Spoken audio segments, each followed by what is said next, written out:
Here with Northwestern State head coach Chris Bertrand, a 10-4 win against McNeese. And coach, when you talk about needing a team win, this may have been the definition of a team win. Absolutely, and that's exactly what we talked to the guys about after the ball game. I think that a win like today and a series win like the last 2 days are really, really crucial to the growth and development of our program because we exhibited all of the characteristics that we have been talking about, right?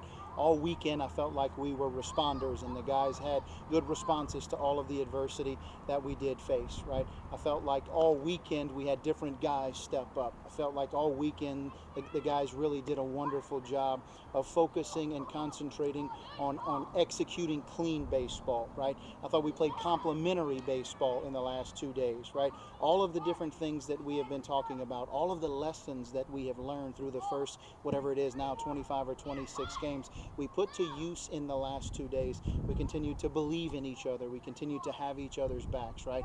And so 2 wins is always great, and we always know that it's a different feeling whenever you win. But more importantly than the scoreboard, I'm so proud of our team for continuing to fight and have faith and believe and exhibiting the characteristics that we say we want to be about. That's a mature and that's a grown man thing when you are about what you talk about. And I felt like our team was about everything we say in the last 2 days, man.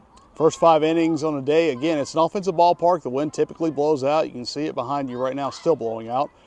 Dawson Flowers kept the ball in the yard except for one pitch, but Alexi Gravel, tough on your guys for the first 5 innings. When the bullpen got in, that relentless offense seemed to come back to life. No doubt. And so a hats off to him in the way that he threw the baseball and the start and the performance that he made. And you're exactly right. It kind of backed our guys up against the wall a little bit. Maybe a different style than what we have seen. We've seen plenty of left-handed guys, but he attacked us with a little bit of a different style. And so not only learning from the failures and trying to compete within the ball game, but another one of those examples of a lesson that we can take with us moving forward the next time we see somebody like that. And so again, hats off to the way he threw the baseball, and a hats off to our team for continuing to grind their way through it. And then you're exactly right, man. Anytime you get an opportunity to chase a pitcher and get into the bullpen and then you have some success against the bullpen, we all know that that means things in our game, right? And so, man, I thought that was a very good characteristic of what our team did today in the way that they overcame adversity, in the way that they kept punching,